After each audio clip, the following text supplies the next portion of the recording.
எல்லா புகழும் இறைவனுக்கே. நான் உங்கள் சுவாமிமலை ஜஹாங்கீர். கேரளாக்காரன் தமிழ்நாட்டுக்கு வந்தான்னா டீ கடை வைக்கிறதுக்காக இடம் தேடுவான்.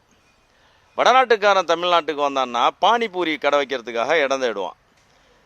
இல்லை ஆந்திராவிலேருந்து கர்நாடகாவிலேருந்து ஆட்கள் வந்தாங்கன்னா காய்கறி கடை வைக்கிறதுக்காக இடம் தேடுவான். ஆனால் நம்ம தமிழ்நாட்டுக்காரன் வெளி மாநிலத்துக்கெலாம் போக வேண்டாம், நம்ம தமிழ்நாட்டுக்குள்ளேயே வெளியூருக்கு போனான்னு வச்சிங்களேன் இடம் தேடுவான்.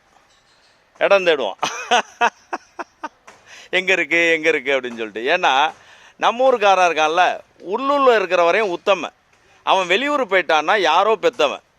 இப்படியே காலங்கள் போய் கொண்டிருந்தால் தமிழ்நாட்டையே ஒரு காலகட்டத்தில் தேட வேண்டிய நிலை வரும். இங்கே தானே இருந்தது, வடிவேலு குளத்தை தேடின மாதிரி தமிழ்நாடு இங்கே தானே இருந்தது, கோயம்புத்தூர் இங்கே தானே இருந்தது, கும்போணம் இங்கே தானே இருந்தது அப்படின்னு தேட வேண்டிய சூழ்நிலை வரும். ஏன்னா நம்ம தமிழ்நாடு வேறு நாடாக மாறிக்கொண்டிருக்கிறது.